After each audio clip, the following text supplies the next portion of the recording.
Hello and welcome to today's webinar, Views and Perspectives on Provider Directories for Payers. Before we get started, I'd like to review a few housekeeping details. Today's webinar is being recorded and an online archive of today's event will be available a few days after the session. If you have trouble seeing the slides at any time during the presentation, please press F5 to refresh your screen on a PC or Command R if you're using a Mac. You may ask a question at any time during the presentation by typing your question into the Q&A box located on the right side of your screen and pressing Enter. And finally, I'd like to remind you of AHIP's antitrust statement located in the link just below the slide viewer. We will, as always, comply with that statement. Among other things, the antitrust statement prohibits us from discussing competitively sensitive information. We're very fortunate to have with us today Linda Rowe and Jeff Rivkin. Ms. Linda Rowe is Senior Advisor for Value-Based Markets at InterSystems, acting as a subject matter expert around the shift to value-based payment models and payers' adoption and usage of data as a strategic asset. She shares her expertise with customers and industry through her speaking engagements and published pieces and continues to be active in several national efforts, including the HL7 Da Vinci Project. Jeff Rivkin is Research Director of Payer IT Strategies for IDC Health Insights. In this role, he is responsible for research coverage on payer business and technology priorities, constituent and consumer engagement strategies, technology and business implications for consumer engagement, front, middle, and back office functions, value-based reimbursement, risk, and quality-based payment and incentive programs, among other trends and technologies important to the payer community. At this time, I would like to turn the floor over to our speakers. Welcome. Thank you so much.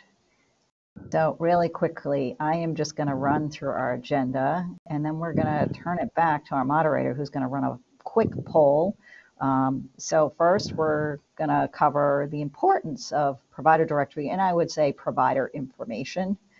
And then after we've done that, Jeff's going to spend some time talking about sort of key personas and how bad data can impact those personas and people that touch this data day to day. And then finally, best practices and lessons learned. And then we'll turn it over to Q&A. And at this point, I'm going to turn it back over to our moderator, who's going to run a quick poll for us. Thank you. You will see a poll popping up on the right-hand side of your screen. Make sure you're not in full screen mode in order to participate in that poll. And we appreciate your feedback and your input. So our question reads, who is on the webinar? Are you a health plan, insurer, provider organization, a vendor, consultant, not-for-profit, government, or other? Many choices there, and we are very interested to know who is on the webinar today. So are you a health planner, insurer, provider organization, vendor, consultant, not-for-profit, government, or other? Thank you for your input. And we'll be closing this poll in just a few moments, so please go ahead and choose one of the following answers. Okay, we're going to go ahead and finish it, and then I will publish the results so you can see who is on this webinar. Thank you.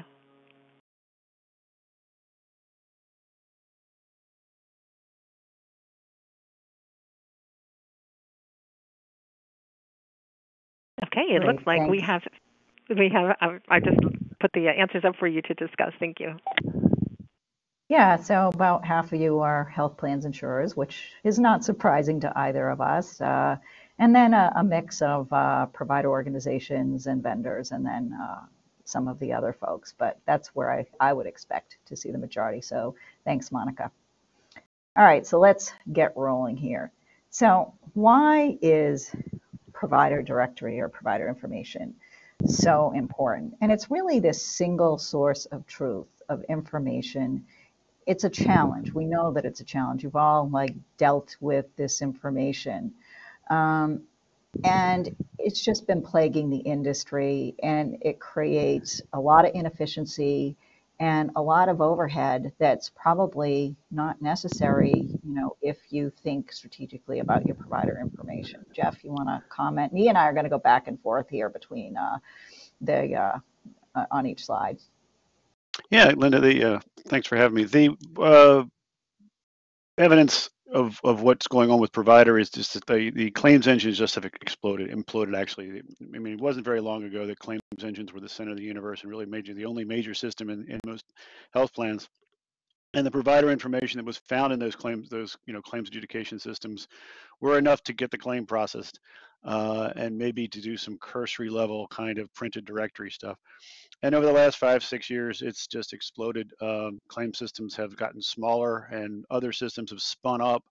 And one of those major spin-ups is this idea of provider information management, and the idea that a provider, just like a member, has a lot of attributes and a lot of functions around the enterprise that clearly go much, much further past just paying of claims. So that little set of data that was used to adjudicate claims, or maybe the 14 or so fields in a directory, is probably in the 400 or so tables and thousands of attributes kind of thing. That's what. So let's think about the problem. It's always fun to put some magnitude around it. So more than half of US physicians say they have patients every month that have health insurance coverage issues because of inaccurate information that's come from a provider directory. And this has become a 2.1 billion a year problem. And, close to 49% of provider locations had at least one error in them. So those inaccuracies lead to problems in patient care, delayed care, care not able to be had, and that can be problematic both for the patient and for sort of the provider, but then it goes back to, well, what was the source of that problem? So, Jeff? Yeah, I mean, it's one of those things that if you've been around IT for as long as that some of us have, it's a very interesting problem where the people who are holding the data and quasi responsible for data are not really the stewards of that data. So providers are sort of, should be responsible for keeping their office hours and their whether they're accepting new patients, all that stuff up to date with the people that pay them, but they don't. And states have a tendency to sort of look at the payers, the health plans, and say, why isn't your data right? And they're like, well, it isn't really our data. So there's a stewardship problem, there's a volume problem, there's a velocity problem, there's a change problem. It's the only piece of data that I've seen in the industry, and I've been in a few industries in my 40 years in IT, is it has its own little cottage industry that does nothing but cleanse data. And so and again, the idea of 100% quality just isn't even talked about. People are shooting for the 90s, 95s at best. It's a very unique data problem because of the mixed responsibilities across the health data ecosystem. And so what are the market imperatives? So let's think about why are we doing this? Why is this focus on provider information? Well, let's start with requirements from the federal government. So our friends, Medicare, MA plans, Medicaid, the insurance market plan, all have requirements to have accurate provider information. They do audits, and there are penalties for noncompliance.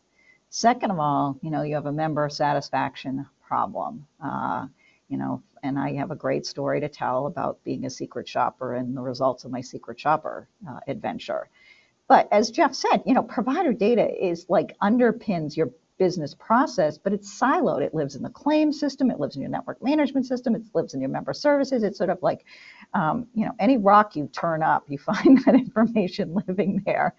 And it's also really important as you start to think about participation on alternative payment models, because again, you want to make sure that when you're doing impanelment, that you're attributing the right patient to the right provider so that you know how to do that payment model.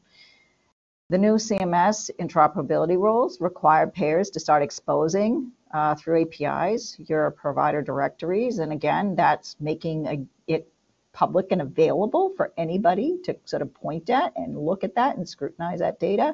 And then there's the compliance with our friend, the No Surprises Act, right, that just went into effect in January. But let me tell you my secret shopper story because it's interesting. So I went on this journey to say, all right, if in fact I had to find a new primary care physician, how would I go about doing that? So the first thing I did is I went to my large IDN's website, did the find a provider, and I did the search with all the criteria within X miles of me,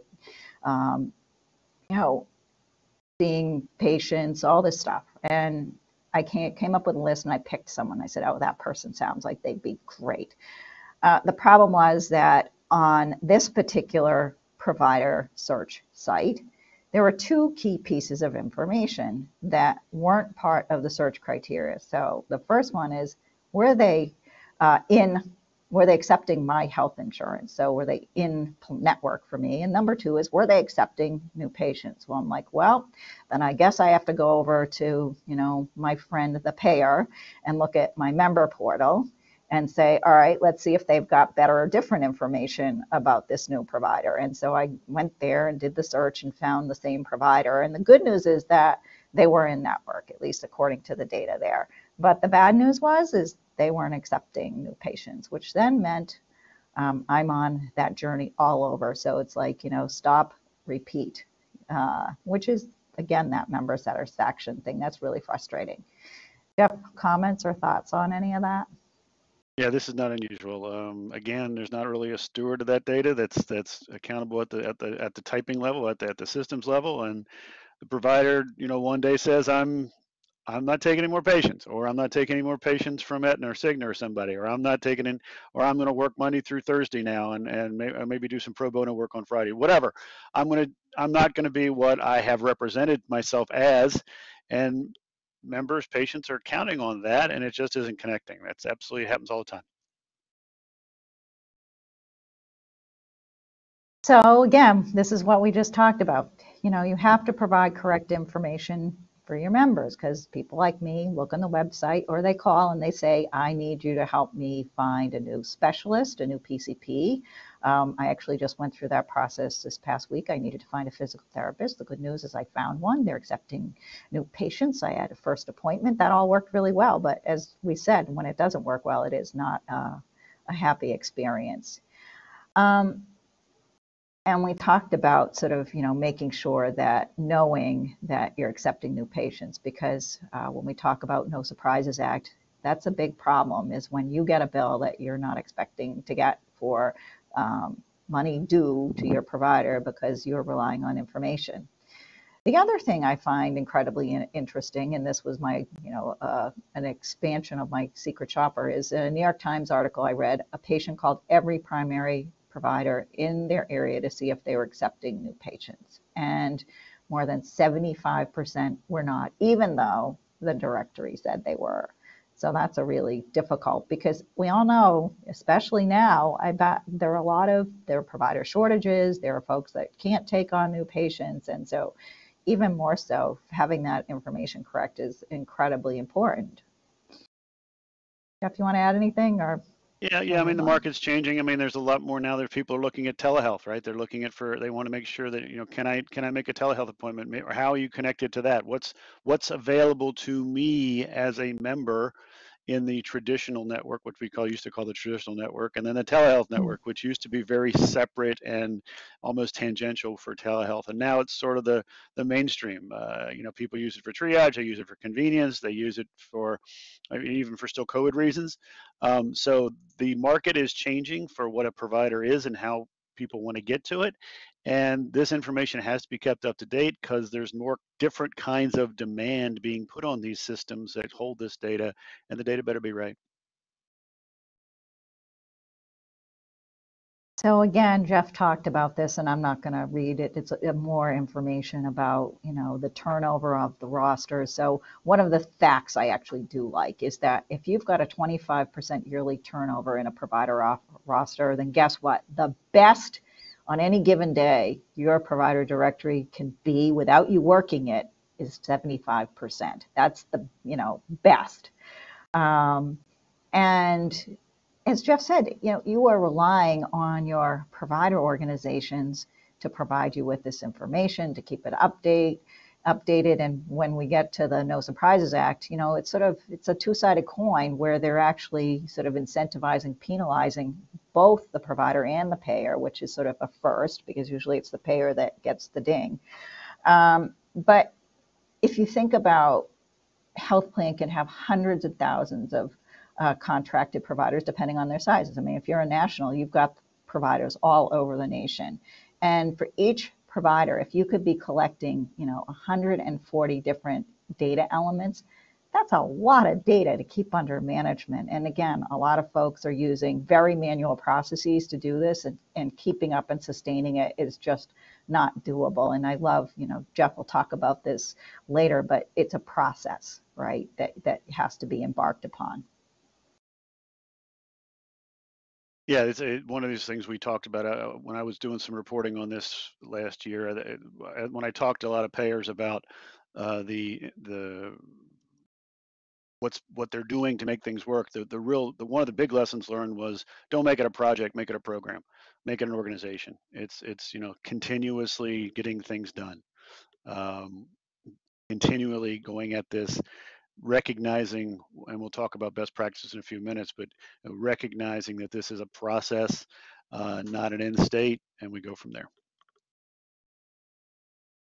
All right, so let's talk about regulatory requirements. I'm just going to breeze through this real quickly. Hopefully many of you are familiar with some of the regulations, but again, there's, MA plans have had this for quite some time, and payers have gotten fined for it, not keeping up-to-date provider directories, and you actually see some headlines around this occasionally. Same thing, Medicaid, the insurance exchange. I'll talk more about surprises billing, and we talked about exposing through FHIR for the patient access API interoperability rules, and using the Da Vinci PDEX Plan.IG, which is something, again, for those of you who've gone through the whole patient access API process last year are probably pretty aware of this. Jeff, I'll have you comment after I sort of run through all the regs here. So no surprises, health plan, I'm going to focus on health plan obligations, but there are actually obligations on the provider side too, which I really like.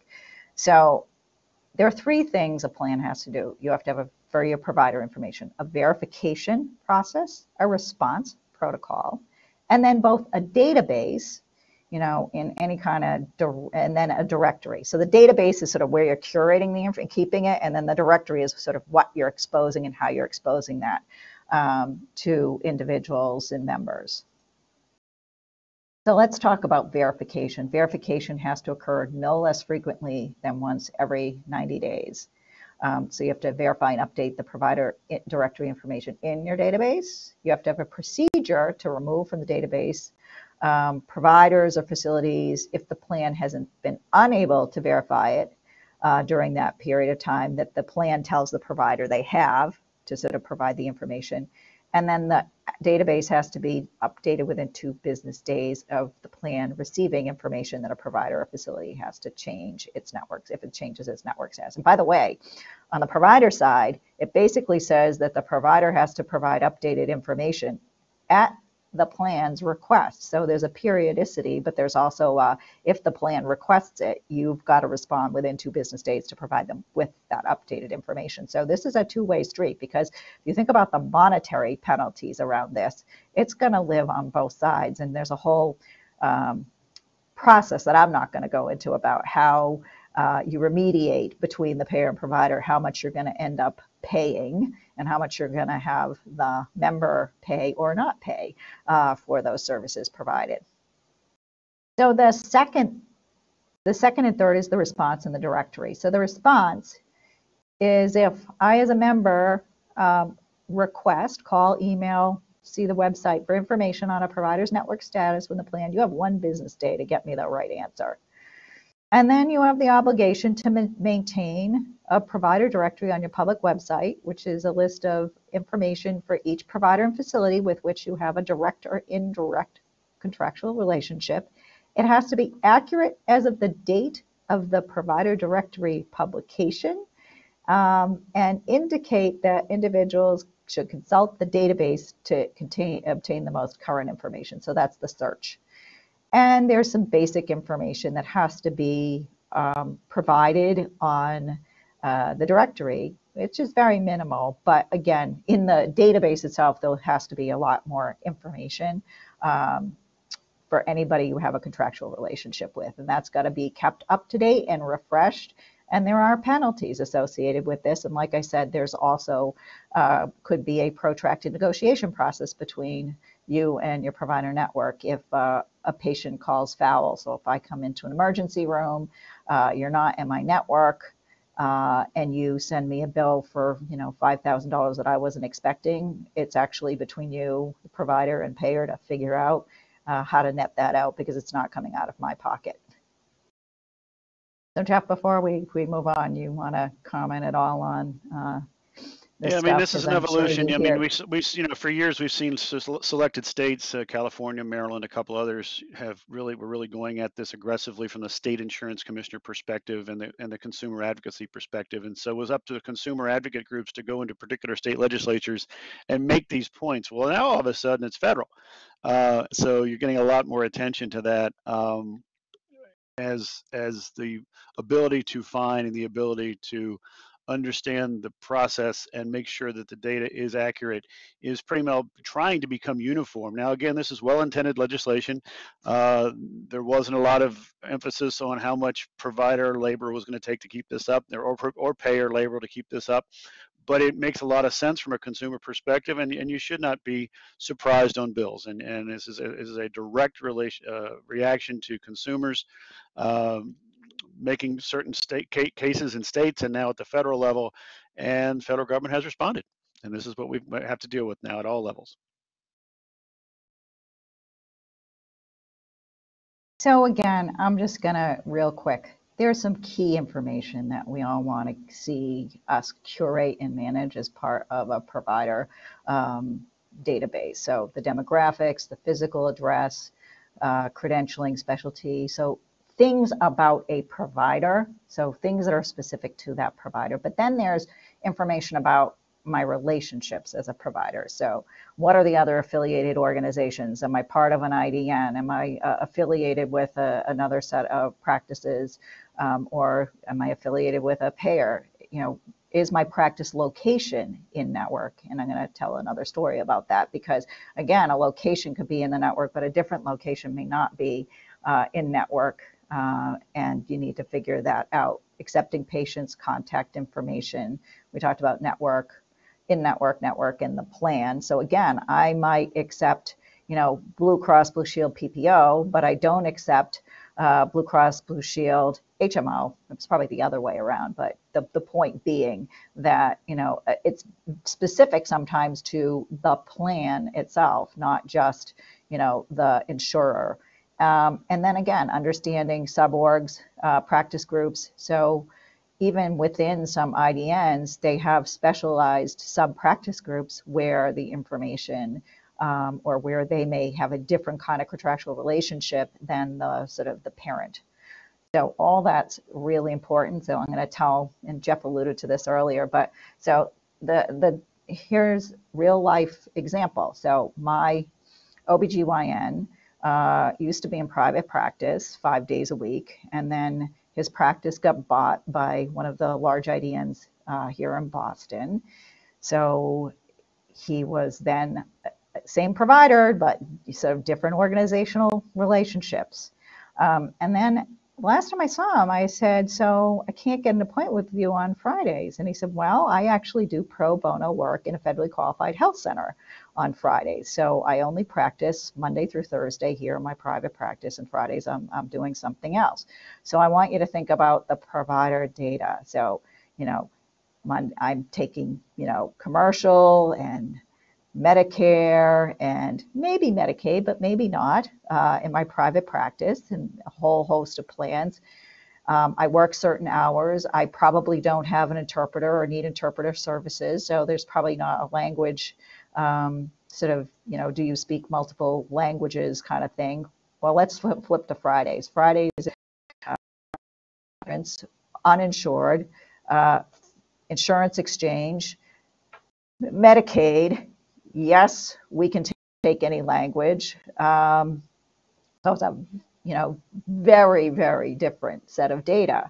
But it's all about the same individual, right? This is one provider that we're trying to tease out how their data makes sense in a directory. So Jeff, comments or thoughts there?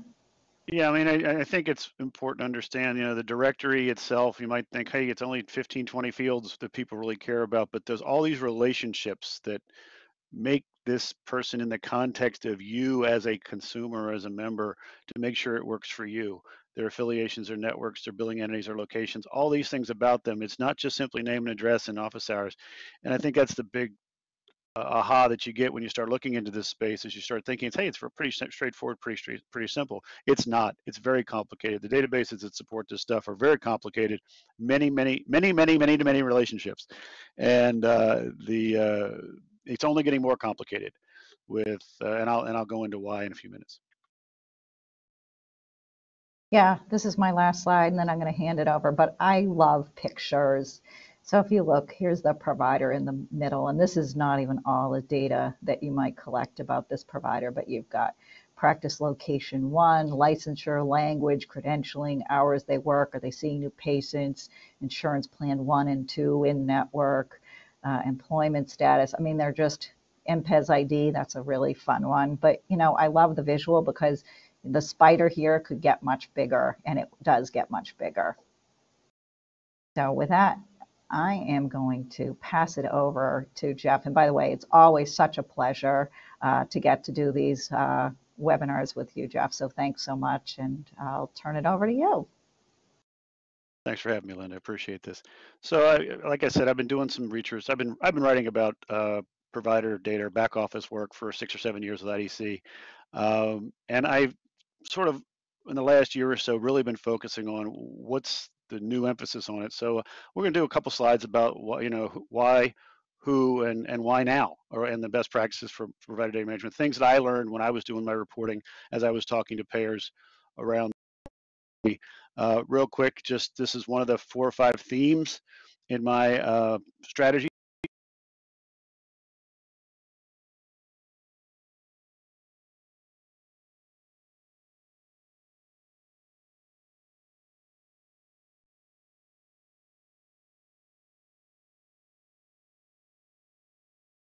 And Jeffrey will be joining us in just a moment. He's just going to reconnect. Thank you. Am I back? I think I'm back. You're back. That is something I focus on when I work with payers, as I work with payers and vendors such as InterSystems, as I talk about and understand the industry. So that's the context is how I understand this stuff. Somebody pays me to do this for a living. So let's see what I figured out in the last couple of years. So why now? What's our connection between provider data management and directories? And let's talk about the difference. And then the best practices, which is sort of the cool part of this presentation. So we care now because, as Linda said, we have these mandates and interoperability infrastructure being established, whether it be FHIR or TEFCA or whatever we're going to have established by the government to establish a situation where this data is going to be public about the providers, not just looking up in directories, but we're going to now connect, not just in health information networks and not just in a more structured way, but more of an unstructured way. Data is going to be flying around, and it better be flying around to the right places for the right people at the right time. And so it's a little annoying if you can't find a directory, a person in a directory that you need. But if you found that your data got sent to the wrong provider, you're going to be a little more upset. Payers been fighting this for as long as I've been in the business in health, for 15, 20 years. I mean, you know, claims errors, overpayments, risk adjustment revenue that we don't get because they don't understand who exactly is the provider who has been attributed to them. Penalties we talked about, again, mostly from a state level, aggressive states like California, Maryland, we talked about. And now member dissatisfaction, this idea of consumerism and the idea that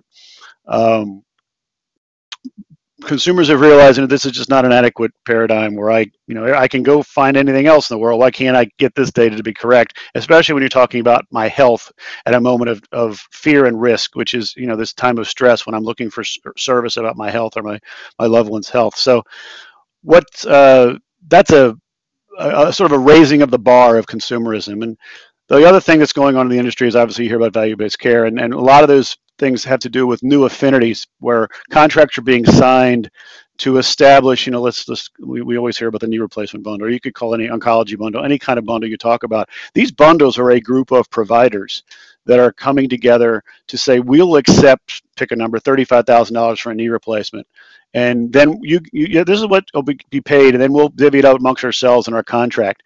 Now, these contractual relationships may have 9, 10 different providers in that contract. You know, the radiologist, the X-ray, the MRI, the PT, the surgeon, the anesthetist, the hospital. All these organizations are coming together to become a contractual entity in value-based care.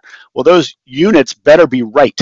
You can't group them together if they're not correct to begin with. And so you have the atomic provider itself, the practitioner, the provider themselves, and then the groupings they have formed to be these contractual entities. They have to be right, and they have to be flexible to be able to build these contracts very flexibly. And so this data has gotten a lot more emphasis, not just for the old days where claims were wrong because you just coded in the wrong provider and they were accepting, or it was, you know, an anesthetist, it was not in network for the surgery or whatever. Now you're talking about different kinds of relationships. And provider data management has historically not been very flexible and agile. You've had a lot of straightforward, linear, almost record-based structures and claim systems, and that's just not adequate anymore. So that pretty well covers why now. The difference between, you know, the provider data management philosophy and a directory philosophy is that, you know, it starts with the directory, of course, because that's the point of contact to members, and that is where people, like Linda talked about, that's how she'll judge whether her directory is any good or not. And it's surprising how if you just have a couple bad experiences, or maybe even just one, you can leave your health insurance plan. And with the rise of the individual market and the gig economy and a number of and the aging of America, there's a number of things going on where people are switching plans more often than not. There used to be with one plan for your entire life, mostly because you had the same job your entire life. Now you're seeing a lot more flexibility in people's lives, and therefore a lot more flexibility in people's health plans, and people will switch out. And all you need is one bad event, one claim that's denied, one directory that was a bad search, one out-of-pocket billing situation, and you'll leave. People usually vote no as compared to voting yes when they go out and they try to find every open enrollment period. Again, the problem is that providers don't always provide that information to the payer the way they should, when they should. A provider makes a business decision to go pro bono on Fridays, doesn't remember to tell everybody. Now, the average provider deals with 6 payers, okay? And so it's up to the people like Linda to go find out, well, wait a minute, that wasn't in the directory that you can't work Fridays. Where did that come from? Oh, yeah, I just decided to do that. Well, that affects the member satisfaction of, you know, Linda trying to get something done on Friday, and maybe if Friday is her only day off, she might change providers. And again, the more information that's clear, the more information that is accurate, everybody wins. The connection again is more pictorial here, is that you've got the system of truth in the middle, and around it you've got these internal systems, you know, care management and quality and provider search. You've got these systems that depend on this data to be right in the yellow circle. And then around there, you've got other systems or interactions out there like care management and the value-based care contracts we talked about, as well as the entire ecosystem around the enterprise counting on this provider data to be not in silos, not duplicated, not wrong, accountable to the enterprise being in one, if not only in one place, at least accurate so it's not in duplicate places. And then around that, obviously, you've got the industry, which has a series of change. We talked about telehealth. We talked about the ability for value-based care to move out and become establishing relationships. The idea of what's a provider now is changing with social determinants of health and trying to say what our community centers of, you know, attacking equity problems. Are they providers per se?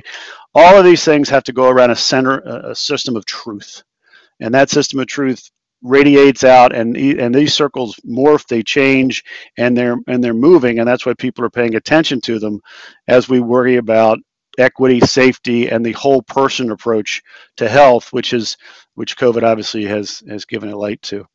I'll keep going about this, but let's actually take a second and we'll take a poll. Linda, you want to read just what we're doing with the poll? Thank you. There will be a poll appearing on the right-hand side of your screen. Make sure, again, that you're not in full screen mode in order to participate. And that poll reads out, how often do you update data in your provider directory? And we have a few choices. First one is only when new data is pushed to me. Secondly, on a periodic basis, for example, quarterly, semi-annually. Or I have active data feeds that send updates to my directory. Or I don't know. or 5. Updates only are done to line of business systems. So the update's only done to line of business systems. So those are your choices. Once again, how often do you update data in your provider directory? And of those 5 choices, which one pertains to you? We appreciate your feedback and value your input. So we'll give it just a few moments while we accept all of your answers in. Again, make sure you're not in full screen mode. Okay, I'm going to go ahead and finish that up. And I will turn it back to our speaker to discuss. Thank you so much.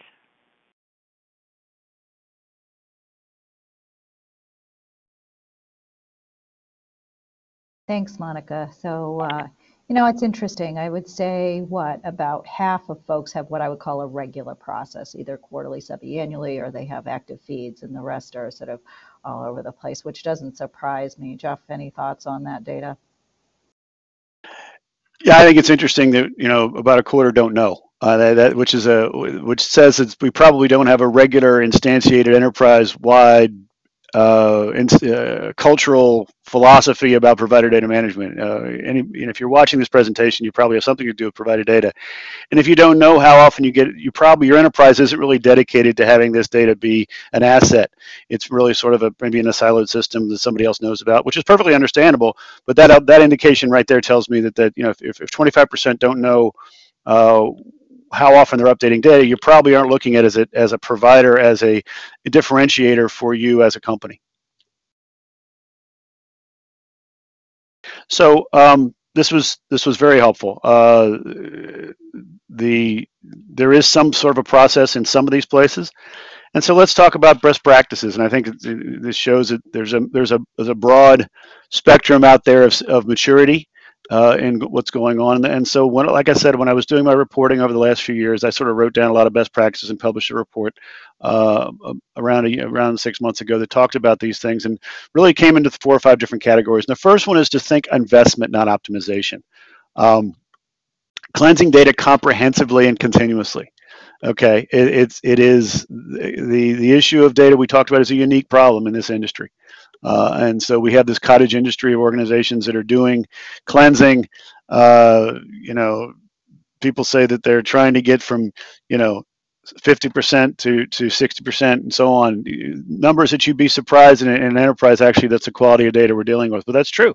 That's what's going on. The data's a mess for a lot of reasons. Not because anybody's a bad person or anybody's inept or the technology is bad. It's more of that there is a process that has to be respected, and a sort of a mindset that says this is everybody's problem, and we're going to attack it institutionally from an investment perspective.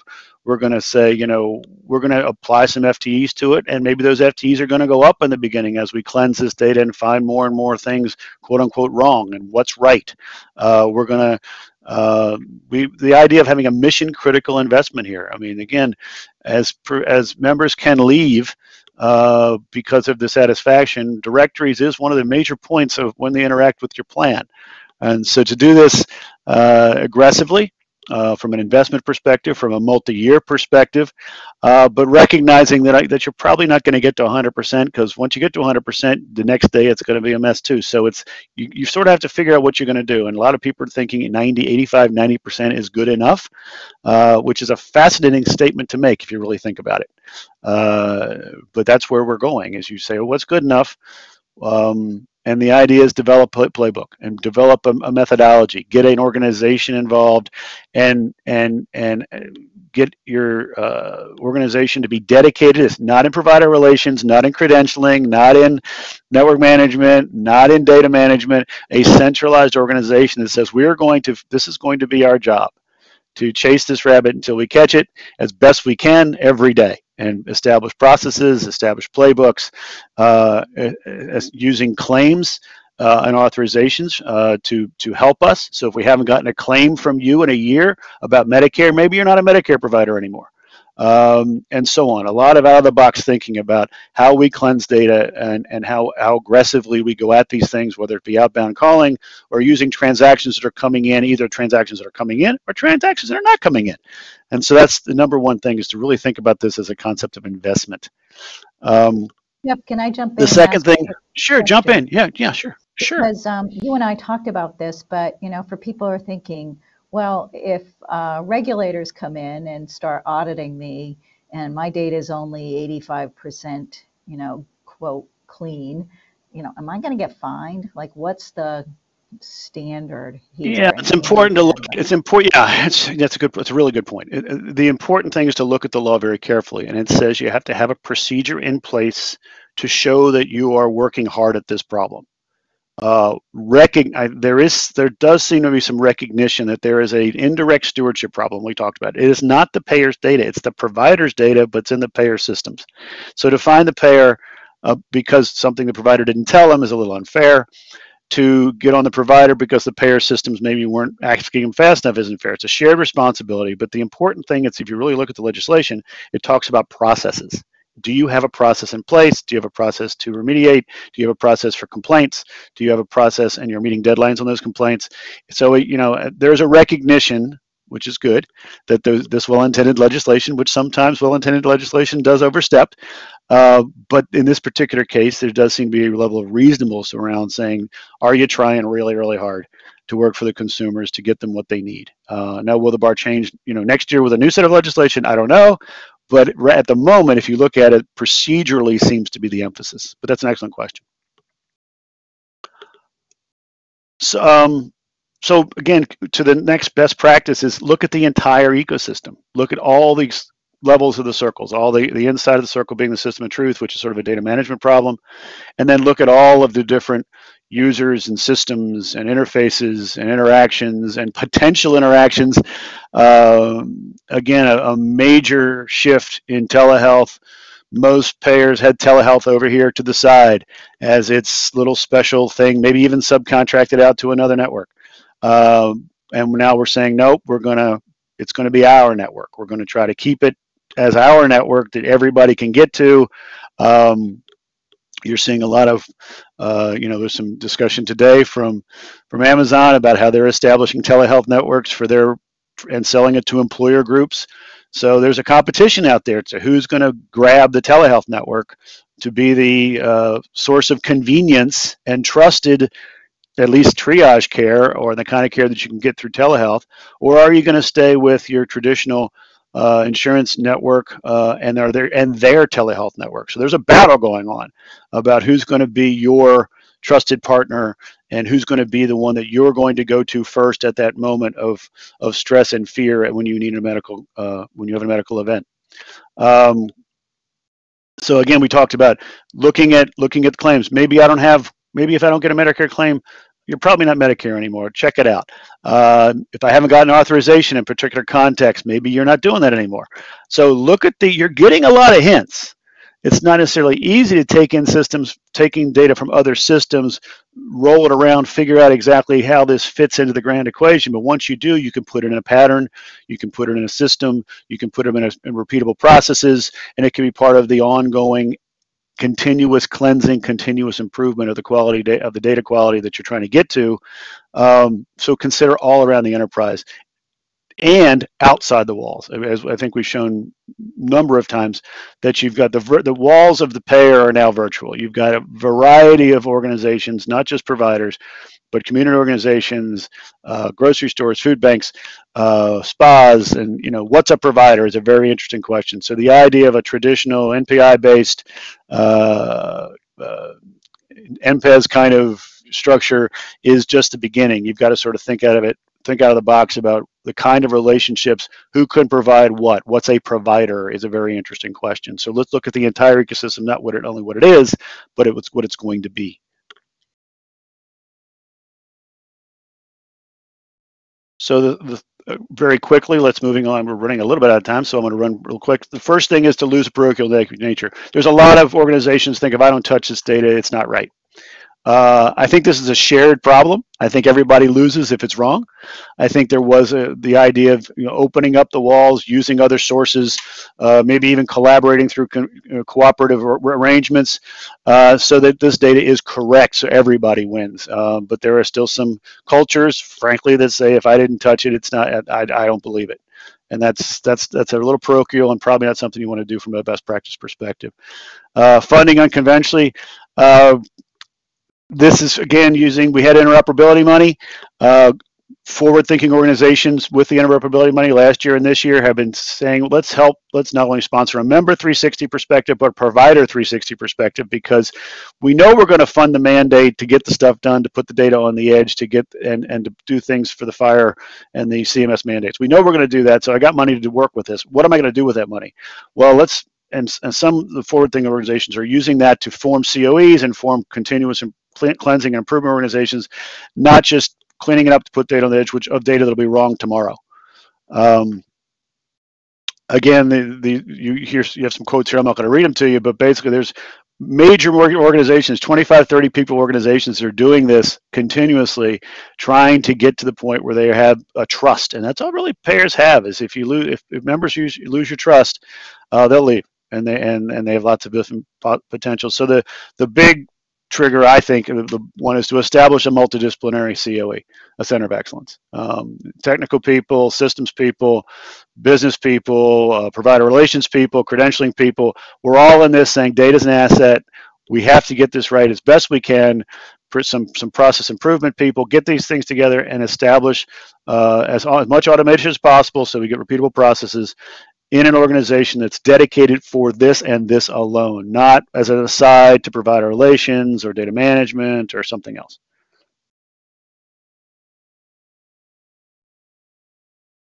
So the other thing that we talk about is, the important thing is that a lot of providers, again, that provider decided one day on Friday that I'm going to not work Fridays. I'm going to work, but I'm going to do it for free, for pro bono. And that's great for them as a missions-driven organization. That's what they choose to do. They got to let people know. And so using carrots and sticks, I've seen organizations say, if you don't give us legitimate updates to your directory, we'll stop paying your claims. I have seen that. That is a fairly draconian way of doing it, but there are organizations who have said, we really got to get our act together, and you're not playing well. You're not playing in the sandbox, and we know how to hit the stick with you. We're going to stop paying your claims. And that got their attention. But usually it's carrots. It's usually the idea is, let's figure out a way we can make this happen for everybody. Maybe we'll encourage your cash flow. We saw some interesting creative situations with COVID where payers help providers in value-based contracts, maybe fronted in some money a little bit while things were slow in certain areas. So if payers and providers work together in a sort of a carrot relationship, not necessarily a stick relationship, that seems to be what you want to go for, but it's nice to see there once in a while that some organizations have been so fed up that they've penalized providers by saying, we're going to stop paying your claims. So my last piece of advice is, I'll tell you how not to do it. Don't convert your data, then clean it, then convert it. And that means there's a lot of work in conversion. Your FTEs are going to go up. It's going to be difficult. But once you get that data to a legitimate base, it's a lot easier to keep it going with repeatable processes than it is to constantly chase the rabbit. So we have a poll question. Thank you. Once again, that poll has appeared on the right-hand side of your screen. Make sure you're not in full screen mode in order to see and participate in it. And it reads, do you have a strategy for your provider directory? And we have 5 choices. Yes, I am working on an enterprise provider 360 initiative now. Or yes, I plan to implement it within the next year. Number 3 is yes, but I won't be implementing it within the next year. 4, no, my existing directory meets my organization's requirements. And 5, I don't know. So those are your 5 choices for do you have a strategy for your provider directory? And we'll pause for just a few moments while we accept all of your feedback. And thank you so much for participating and for your feedback. And I will be finishing that up and turning it over to our speakers momentarily to discuss. Thank you.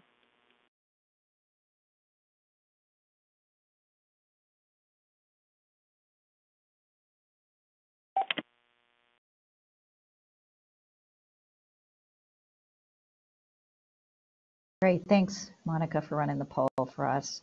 So a lot of don't know still, Jeff, and it may be just part of the organization that they're in and they're not sure what's happening, but maybe after this webinar, they'll go ask around their organization. It seems like some are working on it either this year or next year, so that's really good information. Anything else you want to comment on here before we flip it over to our Q&A? No, I mean, I think it's one of those things we said, forward-thinking organizations who have have enough money and have enough dedication to back office. And back office doesn't always get the money. It's not really the sexiest thing. Consumerism or the next mobile app or whatever is probably a lot more sexy and interesting to talk about. But this is the kind of stuff, this blocking and tackling, which makes a difference for your enterprise on the front end when people look at directories and things like that. So not surprising that there's a lot of don't knows, because again, these are forward-thinking organizations who have recognized that these kind of back office initiatives are fundamental to their success, however indirect that might be. So it's not unusual to see that this would be, and I don't know, because very few organizations have truly have a provider data cleansing, data quality COE. Again, these are best practices.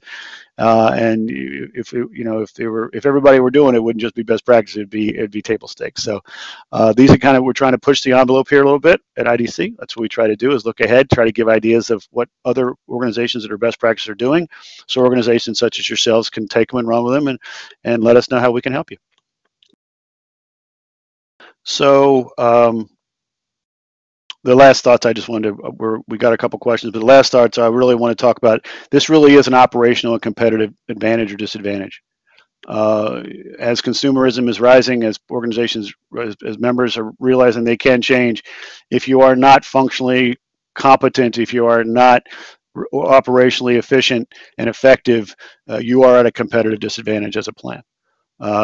It's not new to operationalize provider data, but now looking at investing in that kind of data, taking it as a multi-year, multi-organization, serious amount of money, serious amount of people as a data quality initiative, not just in defense trying to get away from the fines, but offensively saying, I want to go keep people, I want to have loyalty, I want to have retention, I want to have acquisition, I want to show that my provider network is clear to anybody who looks into it.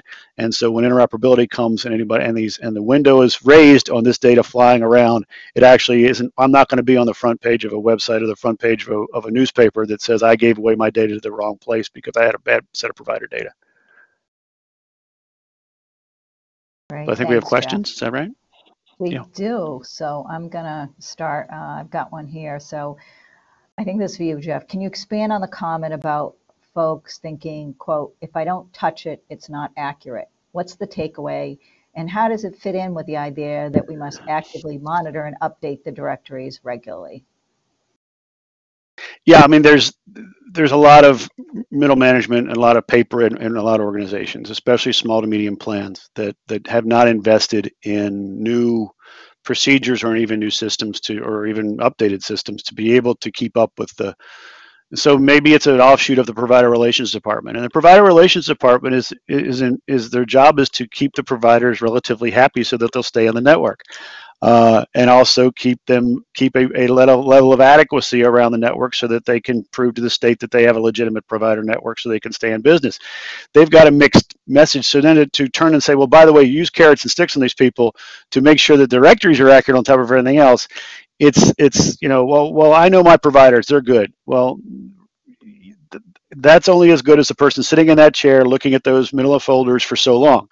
Okay.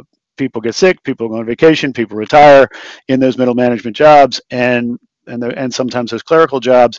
You've got to automate these processes so that and eventually, after a rise in FTE, you'll see a shrink in FTE as more automation takes in, and you don't have to touch it. I mean, yes, you think I know my provider network, and I know the office staff because they've been there 20 years. That's true. A lot of organizations are like that, but as the worker population changes, as the office staff changes, as telehealth becomes more relevant and the volume and velocity starts flying around, it's just impossible for any particular manual intervention to scale. And therefore, you shouldn't have to touch the data to ensure that you're right. You will just be overwhelmed. It just won't work. You're going to break. If you haven't already, you're going to. So great, thanks. Another question, and I'm going to take my first stab at it, but also, Jeff would love your thoughts. So, what is considered an indirect contractual relationship, meaning between a payer and a provider? And if indirect, would this be challenging to find a person from the provider or facility to validate the information? So when I think about indirect, I think about carve-outs. So if you've got a PBM or if you've got dental carve out or something like that, that you've got to contractually have a way to get that data up to date and then pass that along and keep it up to date in your directory. But Jeff, is that how you would interpret that as well? Yeah, it's also, again, that's in the example I gave. You've got 11 or so different providers, some of which are already in your network, some of are going to be brought in for this particular affinity group you're building, so you can have this value-based contract for the knee replacement, for example. So maybe that particular physical therapist or that particular anesthesiologist or that particular site of service may or may not be in your traditional network, but for this particular contract, I'm going to put them together, and so I will contract $35,000 to that unit to pay for that particular procedure under contract. And maybe I didn't have those direct, I don't have a direct relationship with all 11 units, but I do want a relationship with that one contractual unit. And so I have to be able to build that hierarchy off of a base of truth that makes sense. Great. So there was a question about sort of what rules, what regs were we citing. And so for the patient access API, the CMS interoperability rule, that's CMS 9115F is that rule. For no surprises, that's actually part of a larger omnibus bill that was passed by Congress, I want to say back in 2020. And then there was a subsection of it that they call the No Surprises Act. And CMS has done some NPRMs and some rulemaking around portions of it. I don't think they've done anything on the directory aspect yet, but I would anticipate that that may be forthcoming. In terms of Medicare and the Federal Insurance Exchange, generally those are parts of your conditions of participation. So when you do your COPs, they bake this kind of stuff in, and it's one of the many contractual requirements for being able to be a participant in an MA plan. Jeff, other thoughts there, other rules? Yeah, I mean, CMS.gov is got it all there. It's sometimes it's dry reading, but that is the essence. They try to do a good job of trying to be able to find the stuff. But that's the source of truth for that, if I would. Yeah, great. So, question for you, Jeff. What are the biggest pitfalls you see when organizations take on re-architecting their provider data? Short-term thinking and yearly funding is really the biggest problem I see. Is let's throw bodies at this for a year, we'll clean it up, and then it'll be fine. No, it's not. People still die. People still change practices. People still take off Fridays. This is an ongoing problem. You can't make it a project. You can't throw a couple $100,000 or whatever for a year with 6 people and bring in a cleansing organization and make it all wonderful and then leave. You can't do that. It has to be ingrained in not only the processes and procedures around the company and the systems, but also the culture. That's the biggest problem I see, is that every year you go back and then you have to go back to the well next year. Okay, we need more cleansing money. Well, why didn't you fix it last time? You're asking the wrong question. The question is, I'm not you're looking at patching, not investing. And that was the number one piece of advice from the best practices, would consider this an investment.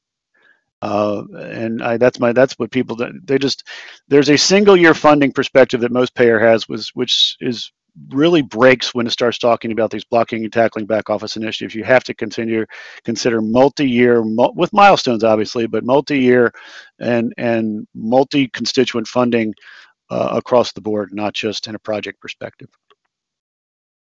Well, we're basically at the top of the hour. We got to most of the questions. So, Jeff, as always, a total pleasure. I want to thank our audience for listening to us. And yes, there will be a follow-up email and access to the recording and to the deck. And follow-up will be back through that email, but also I'm linda.rowe@intersystems.com. You can always reach out to me. I think Jeff's contact information was in the deck as well. Want to thank our hosts, AHIP, for doing this once again. And with that, I'm going to conclude. So thanks everyone again for your time. Thank you for that great presentation and for sharing your thoughts. And thank you to the audience for participating in today's webinar. This concludes today's presentation. Thank you again and enjoy the rest of your day.